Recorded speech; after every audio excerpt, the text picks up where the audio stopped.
Good morning, everybody, and welcome to the EIB Group's press conference on our 2025 results. We have on stage Group President Nadia Calviño and have also several Vice Presidents joining us, Vice President Beer, Czerwinska, De Groot, Fayol and Mora, and we have also some Senior Director Generals of the EIB present. We will begin today with a presentation on the 25 figures and activities by President Calviño, and then we will follow up and open the floor for questions from you.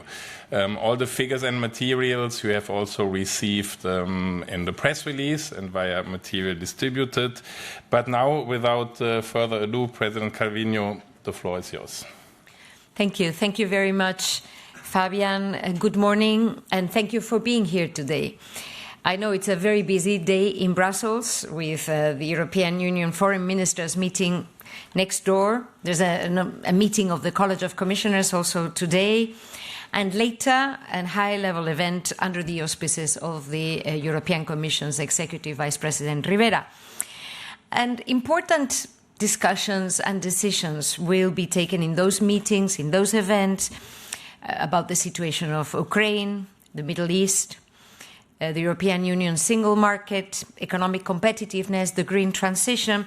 So in between, the presentation of our activity report fits very well to illustrate the role of the European Investment Bank Group in powering Europe as the reshaping of the global order enters a new phase. There is widespread agreement in the different institutions and in the member states and expert reports about what Europe needs to do, what we need to do together.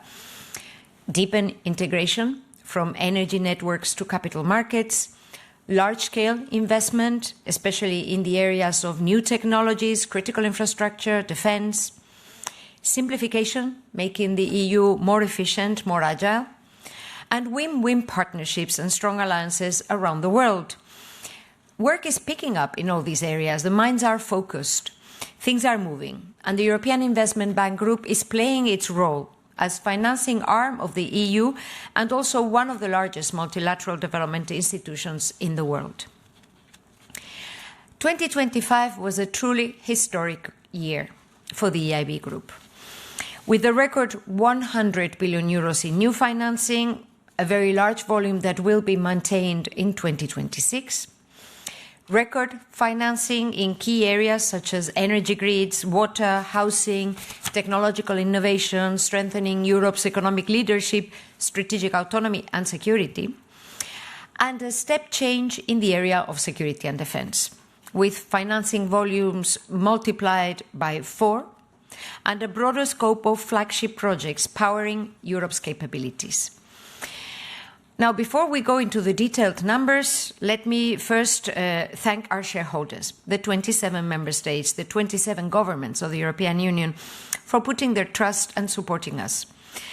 27 countries, one vision, as shown by the unanimous endorsement of the EIB Group's strategic roadmap, the Climate Bank roadmap, the EIB Global Strategy, these two strategies we adopted in 2025.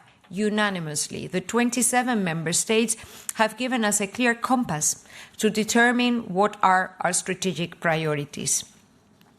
They also were unanimous in 2025 in increasing the EIB Group's financial headroom, paving the way for increased investment volumes going forward. And all of this shows that unity is our strength, and the EIB Group, with a AAA rating, a 600 billion balance sheet, robust profitability and capital position, is a cornerstone of the European project. Pan-European by design, as you well know, with projects and presence in every corner of our union and in 160 countries around the world, and with a diversified portfolio that enables large-scale investments, risky innovative projects, financing for SMEs, and the mobilization of private equity. So at the end of the day, the European Investment Bank Group is a key engine in building a stronger Europe in a safer world. I would also like to take 1 minute to thank our leadership team, the vice presidents that are here, my colleagues at the management committee, the directors generals and other senior managers of the organization, and every EIB group staff for going the extra mile in 2025 for making these results possible. Of course, financial results are still awaiting the approval of the account, so I will not be covering all the financial elements of the results of 2025. But let me walk you through some of the highlights, and then I'm happy to take your questions. And as Fabian said, the communication team is ready to provide you with any additional input and details. Almost 60% of total financing went to green projects, group financing. And this is not only the right thing to do for our planet, but also the smart thing to do to boost growth and competitiveness, because this is about bringing clean and cheaper energy to businesses and households and reducing Europe's dependence on fossil fuel producers. Equally important, our financing support industries and technologies where Europe is a global leader. Because political rhetoric may shift, but the business case is clear. An energy revolution is in full swing. And Europe can build on its strengths as a manufacturing powerhouse to retain technological leadership in the areas of the future.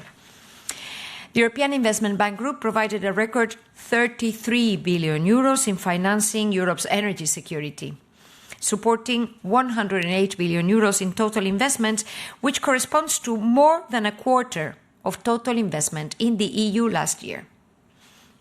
And this includes grids, with a record 11.6 billion euros for grids and storage, supporting almost half of total investment in the EU last year, including with flagship projects such as the Bay of Biscay interconnector between the Iberian Peninsula and France.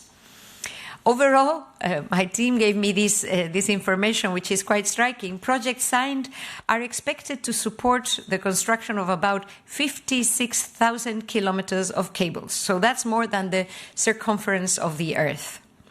From Italy in the south all the way up to the North Sea, and across the EU from Slovakia to Portugal. A second area of focus is the deployment of renewables, where support by the European Investment Bank Group has reached 1/5 of all new installed solar capacity in Europe, 1 in 3 new onshore wind projects, and the vast majority of offshore wind projects in 2025. In Poland alone, the wind projects recently signed are expected to provide enough electricity to power the equivalent of 5.6 million households, and that's 1/3 of the total country. Likewise, renewables are boosting Latvia energy independence. I don't think I need to share any more details to explain the relevance of these investments. Actually, it's important to bear in mind that our analysis shows that Europe saves money every time there is a wind turbine or a solar panel installed. It is cheaper than operating existing fossil-fueled plants, up to 40% cheaper. Third area, energy efficiency, where we are on track to support more than 350,000 small and medium-sized companies in lowering their energy bills under a flagship initiative we launched last year with the European Commission. A fourth key area is decarbonization of heavy industries, the development of new net zero technologies and fuels, such as Europe's largest lithium production project and synthetic fuels in Germany, or nuclear in Finland. And clean transport is the last area of focus, from train lines and urban transport in Estonia to electric vehicle charging infrastructure throughout the EU, really, from Ireland to Cyprus. In addition to energy security, green investment is also building resilience against climate change and its impact for cities, agriculture and infrastructures. And one such clear case is water. In fact, the EIB Group is amongst the world's largest financiers of water projects, from drinking water in our taps to wastewater treatment and agricultural irrigation. We provided more than 5 billion euros in financing for water projects last year, improving sanitation and drinking water for 32 million people in the EU and beyond. For example, we are financing critical upgrades in the water infrastructure of Malta and Athens, Europe's hottest capital. as well as of the bomb-stricken cities of Ukraine, also in Karachi, in Pakistan, in Amman, in Jordan. So in this way, the EIB Group strengthens our societies, reinforces Europe's alliances, and it is also a good investment, because every euro invested in climate adaptation and preparedness can save 5 to 7 euros in damage repair and losses due to the impact of climate change, as we unfortunately suffer every year here in Europe. Now, beyond clean tech, the European Union is one of the world's centers of excellence in quantum technologies and high-performance computing, a powerhouse for industrial robotics and advanced manufacturing, in aerospace technologies, in biotech, health tech and medical devices, in advanced pharmaceuticals. Our universities and research institutions are second to none, and we have a vibrant ecosystem of startups, of tech pioneers that are building the foundations for tomorrow's economy. But Europe is also the incubator of the world, because when those companies need to grow, they often go elsewhere, to the other side of the Atlantic, to get the large-scale financing and also a big internal market where there are no barriers for them to reach and seize the economies of scale. And that's why in 2025 we launched TechEU, the biggest financing program for technological innovation in Europe, with the goal of mobilizing 250 billion euros in investment by 2027 in artificial intelligence, quantum computing, digital technologies, health and biotech, clean tech, security and defense, skills and talent, digital infrastructure, critical raw materials. TechEU has a pan-European approach, focusing on projects that develop critical capabilities for Europe's strategic autonomy in the whole value chain of technologies that will shape tomorrow's world. From critical raw materials, I mentioned, such as copper refining in Bulgaria, to high-risk innovation in Sweden, Luxembourg, France, Spain, or the Netherlands. We have launched 4 dedicated programs for clean tech, housing, space tech, and biotech. And beyond large-scale and long-term loans, which is obviously the specialty of the European Investment Bank, where probably we are unique in our European footprint and capacity to mobilize large amounts, scaling up innovative technologies mostly requires venture capital and venture debt. The European Investment Group's share in venture debt financing in the EU was around 30% in 2025. And the European Investment Bank Group's risk finance subsidiary, the European Investment Fund, delivered close to 16 billion euros last year in guarantees and equity finance for small businesses and startups across Europe.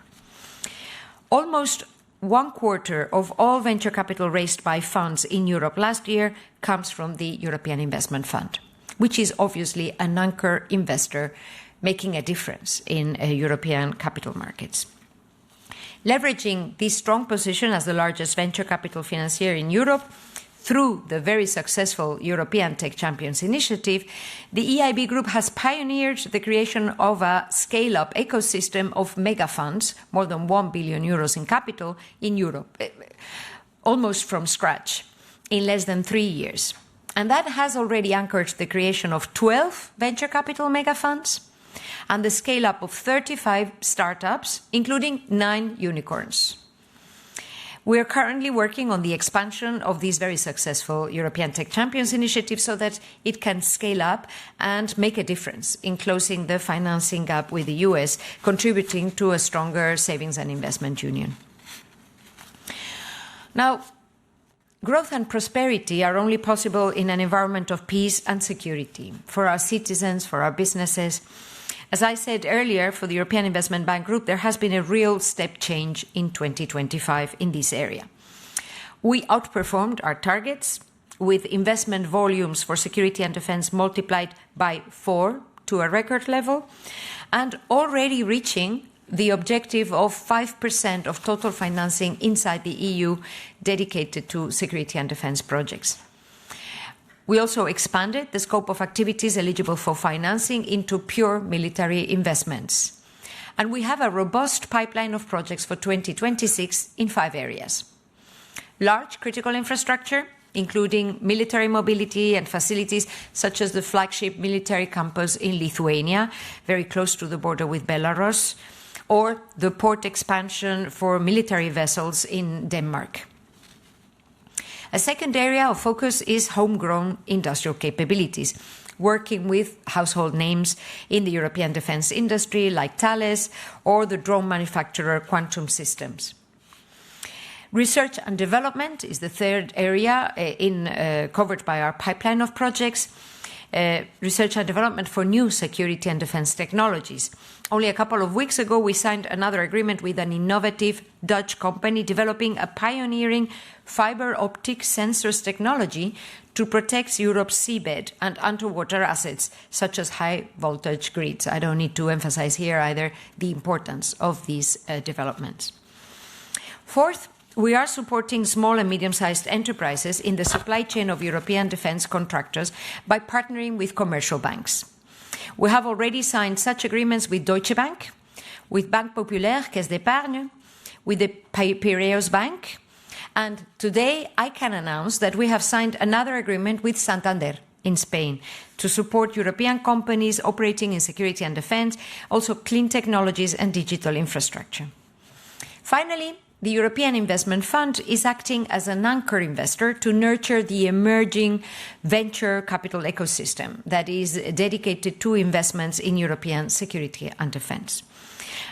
These defence investments obviously can also have a multiplying effect on other economic sectors and the wider economy. This is very important, but European security extends beyond border defence. The fight for Europe's future is at the end and at its core a fight for our values. It's about what defines us as Europeans, like the social infrastructure that underpins our way of life, from good homes to high-quality healthcare and education. It's about the things that make us proud, like equal opportunity, social cohesion, the best agricultural products, the best food in the world. By the way, we're also investing in innovative food products in a number of countries around Europe. Financing for housing in the areas of innovation, renovation and new construction rose by 50% to a record 5 billion euros in 2025, and we aim to further increase these amounts this year, with the goal of helping deliver 1 million homes across Europe by 2030. Very important for European citizens. Only last week, we announced a landmark 1.7 billion loan facility to boost availability of social housing in Flanders, here in Belgium. And this follows affordable housing investments in the Czech Republic, Portugal, Ireland, and Austria, to name just a handful. In addition, almost half of the EIB Group's EU financing went to projects in cohesion regions, where per capita income is lower, contributing to equitable growth and the convergence of living standards, and by extension, to stronger democracies. This includes better trains in Hungary, motorway upgrades in Slovenia, improved access to financing for small and medium-sized businesses in Croatia, support for agricultural businesses in the cohesion regions of southern Italy, as the picture shows. Rural communities were among the main beneficiaries of the EIB Group's increased financing for agriculture and the bioeconomy, which also exceeded targets in 2025, approaching 8 billion euros overall. We focused especially in supporting young farmers with targeted intermediated operations in, for example, Romania, Italy, and France. Finally, around 10% of our financing was dedicated to operations outside the EU, supporting human development and shared prosperity, and also strengthening Europe's voice, expanding our alliances, diversifying supply chains, and opening new markets for European companies. The EIB Group met its target to mobilize 100 billion euros in the Global Gateway Initiative 2 years ahead of schedule, with flagship investments from clean energy in Central America to metro lines in Asia and vaccination against cervical cancer in Africa. The recent trade agreements with Mercosur and India highlight why such investments are critical components of Europe's foreign policy. And we have very strong partnerships with the World Health Organization, the Vaccine Alliance, other UN agencies, other multilateral development banks, and private philanthropies that really enable us to make a difference, to have impact on the ground. Outside the EU, our top priority is support to Ukraine. I actually think the picture is reflecting the most recent project we are financing to adjust the train system in Ukraine to the rail track system in Europe. That's also hitting a milestone when it comes to approaching the country to the European Union. The European Investment Bank Group is the main investment partner to the government of Ukraine and municipalities, with a new project signed or inaugurated every second week. Total financing for the country since the start of the war now exceeds 4 billion euros, rising to a record last year, with projects ranging from energy grids, replenishment of gas storage, heating, schools, railroads, hospitals, clean water and homes, as well as supporting the private sector through local banks and also supporting European SMEs exporting to Ukraine through the network of export credit agencies. As temperatures in Ukraine drop to -20 degrees, I am proud to announce that today we have increased support to Naftogaz by topping up the loan of 300 million euros and the 127 million euro grant from Norway by an additional 50 million euros to replenish gas storage damaged by Russian attacks and help keep people warm. I want to conclude by repeating my deepest gratitude from the heart to EIB Group's shareholders, our board members, our leadership and management team, but most of all to the European Investment Bank and the European Investment Fund staff. Let me ask you for a round of applause for them. They're watching us online for sure.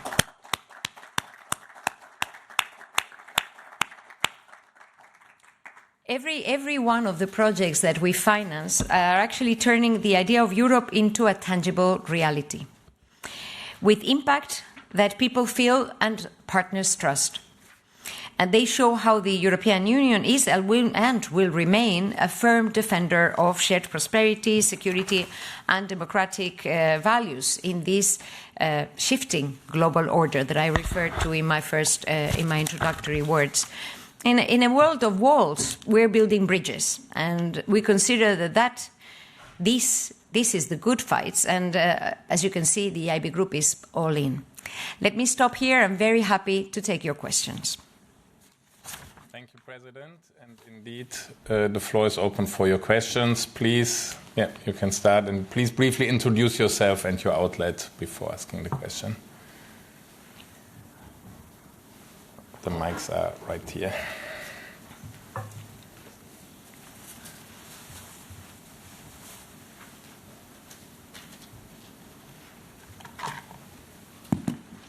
Good morning, Jorge Valero with Bloomberg. 2 questions. The first one, the Commission is going to come forward soon with a strategy for small modular reactors. So I would like to know, what role the EIB intends to play in financing this objective, which is important for the energy autonomy of the EU. And secondly, you spoke about the financing for defense priorities over the past year, that you reached a 5% target. If you think that you're going to reach that target in 2026, or even you're going to surpass this financing target that Trump kind of imposed on the European allies. Thank you. Mm-hmm. So, the European Investment Bank Group has a strong experience in financing projects in nuclear. We have been focusing a lot in the recycling and also the development of fuel, upgrading security in this context, increasing the efficiency of these plants. And we will assess any project that has to do with small modular reactors, like we do with any other net zero technologies, looking at the financial and economic viability, environmental viability, and technical viability, acting as an important financing partner to any initiatives coming from the European Commission. And on the 5%, indeed, we had set the 5% target for 2026. That's why I said we outperformed our targets, because we already reached it last year. I am looking at the responsible Vice President, De Groot, and I think that we are confident that we will reach this same percentage in this year 2026, because we have a very robust pipeline of projects in the 5 areas that I mentioned in my initial presentation. Thank you. Next we had Detlef, please.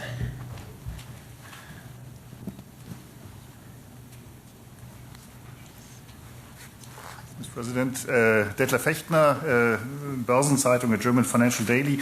Could you give us an indication on how much private capital you have mobilized? Can you give us an idea of what leverage you have with your financing? Thank you very much. Well, all the numbers are detailed, and I think there was a slide in the presentation that did reflect the total investment mobilized, but not separating public and private, no? No. As a general, of course, the leverage very much depends on the instrument, whether we're talking about equity, whether we're talking about leveraging also guarantees from the EU budget, venture capital, venture debt, and normal loans. Our calculation is that €1 from the European budget, we multiply times 15 when it comes to total mobilization. But I defer to my colleagues to give maybe the detailed numbers on public and private investment mobilized. Please. Thank you. Nicholas Kohlmeier for Euractiv. Thank you so much. President, in 2021, the EIB committed to boosting adaptation finance from 5 to 15% of its portfolio. My understanding is that these numbers have not been met. Can you say why and whether you will meet those numbers? And in December, while we're recounting past commitments, you committed 4.5 billion to defense. Does that commitment stand? Will you expand it? And will you expand the scope of projects that could be affected by this surge in funding? Mm-hmm. Well, I mean, on your first question, I was looking at Vice President Fayol, because we are actually stepping up our commitment in terms of finance for adaptation between now and 2030 in this Climate Bank Roadmap Phase 2, so that we would actually double the amounts that have been provided in these important areas. I emphasized in my introductory presentation, it is clear that we need to step up our financial support and investment in adaptation to climate change so as to mitigate the impact. And this is not only the right thing to do, but it's also a smart investment, as every euro saves 5 to 7 euros in terms of damage repair or losses. Now, on the amounts, as I indicated a moment ago, we did reach our target in terms of amounts and outperform our target in terms of the percentage of European financing devoted to security and defense, and we're confident to attain the same amounts in 2026. Thank you. Yes, please.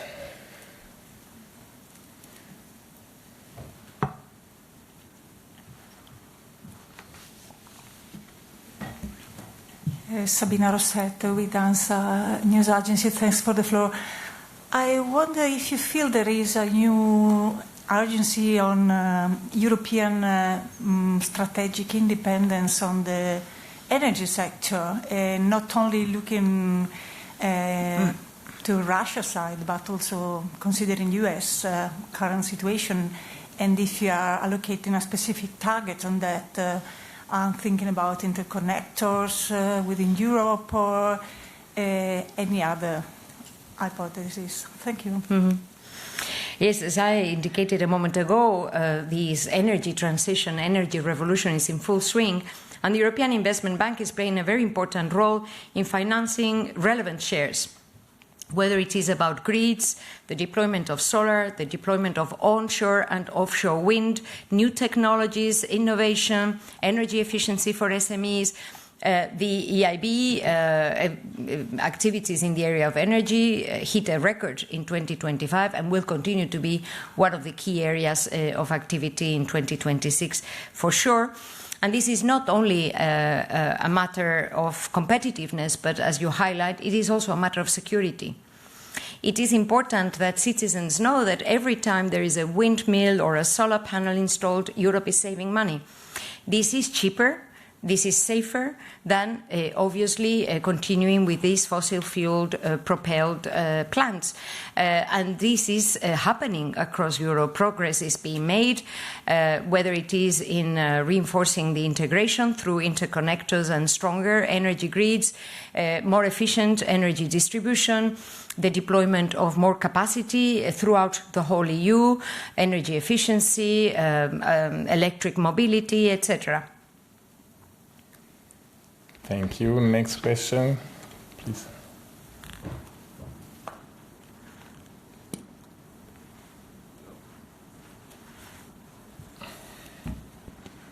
No? Yeah. Okay. Yes. Hi, Carsten Wolkery from Handelsblatt, a German newspaper.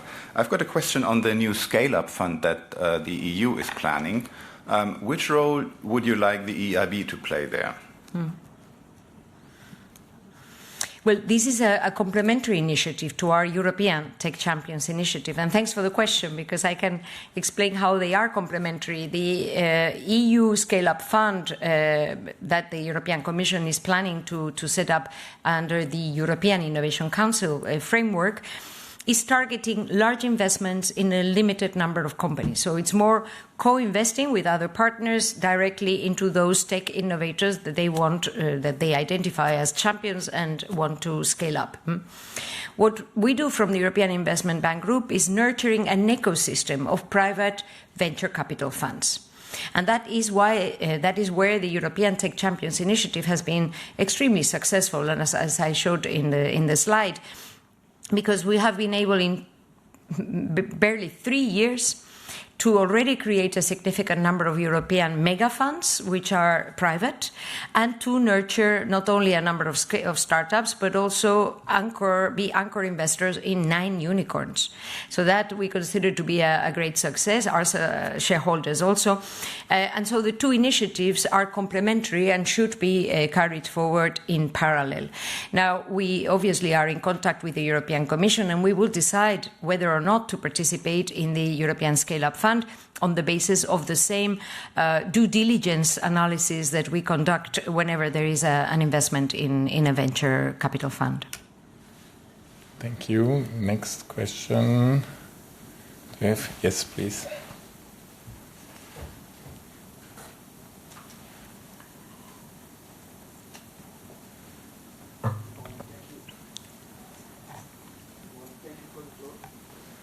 No, I guess.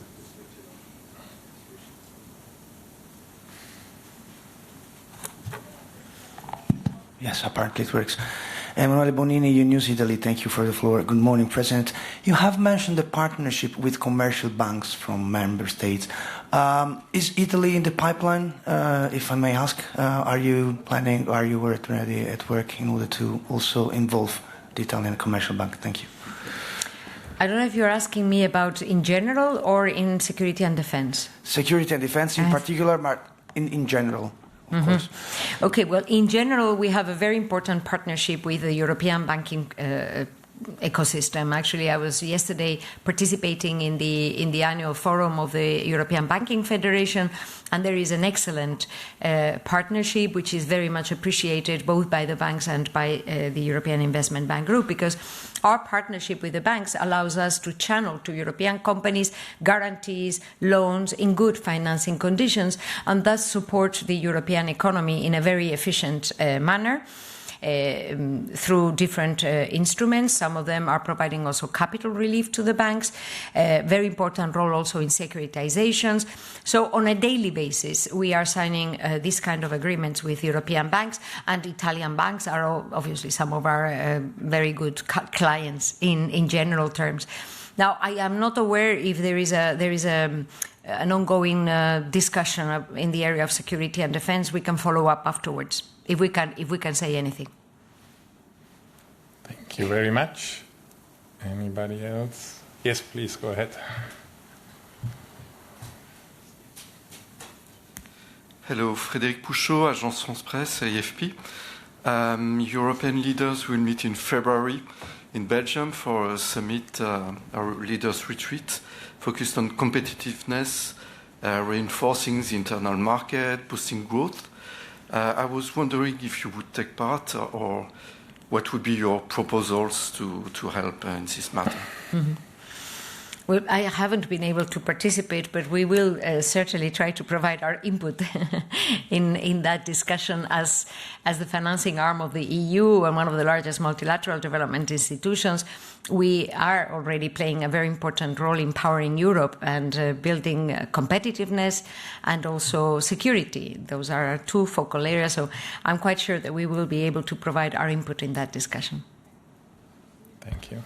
Jan, please go ahead.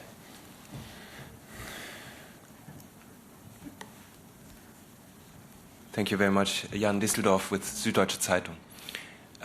Looking at Europe's investment needs in security and defense over the next decade, which the Commission estimates to be 500 billion additional funding annually, and even if we just were to increase our defense spending to 3.5% of GDP, on average, it would amount up to 250 million, which leaves us with either 0.8% or up to 1.6% of the funding needs, spending needs, being matched by the EIB's 4 billion. Could you tell us again, why is this significant? What difference does it make? And could you do more?